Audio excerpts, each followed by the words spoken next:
अगले 24 घंटे में ऐसी ऐसी चीजें होने वाली है जो पूरे वेस्ट का और हमारे नेबर का नींद उड़ा कर रख देगा। Russian president Vladimir Putin India है पहली बार जब से यूक्रेन वॉर शुरू हुआ है, लेकिन ये सिर्फ एक डिप्लोमेटिक विजिट नहीं है, इसका जो सिग्निफिकेंस है वो ट्रेड से लेकर डिफेंस तक देखने को मिलेगा। इस विजिट के दौरान इंडिया और रशिया रेलॉस एग्रीमेंट साइन करने जा रहा है, जिसके अंदर दोनों देश एक दूसरे के मिलिट्री बेसिस, हवाई और समुद्री अड्डे को यूज कर सकते हैं in times of war and peace, और कभी ह्यूमैनिटेरियन नीड्स हुआ तो उस समय भी। फिर आपको याद होगा पाकिस्तान से युद्ध के समय ऑपरेशन सिंदूर के समय इंडिया S-400 जो मिसाइल सिस्टम है सुदर्शन चक्र, उसको यूज करके पाकिस्तान के सैकड़ों मिसाइलों को आसमान में ही नस्तानाबूद कर दिया था। अब इंडिया जो है रशिया से S-500 की डील को करने जा रहा है, जो कि S-400 का भी एक लेवल ऊपर का एडवांस्ड वर्जन है। और डिफेंस डील के अंदर ही इंडिया सुखोई 57 फाइटर जेट भी खरीदने जा रहा है, जो कि एक खतरनाक फाइटर जेट है, not only for air Reds but land attacks के लिए भी। और दोनों देश ये भी डिस्कस करने जा रहे हैं कि किस तरीके से ब्रह्मोस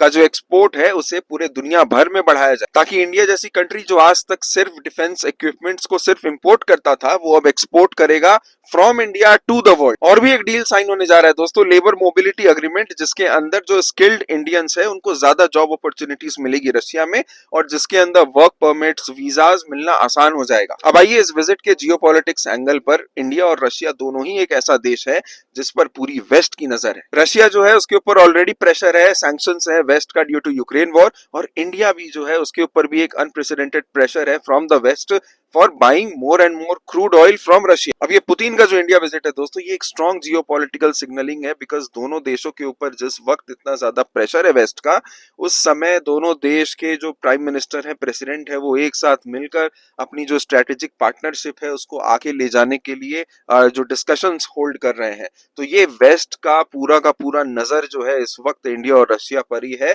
और अगले के जो 24 घंटे हैं वो बहुत ज्यादा क्रूशियल भी होने वाले हैं इस वजह से।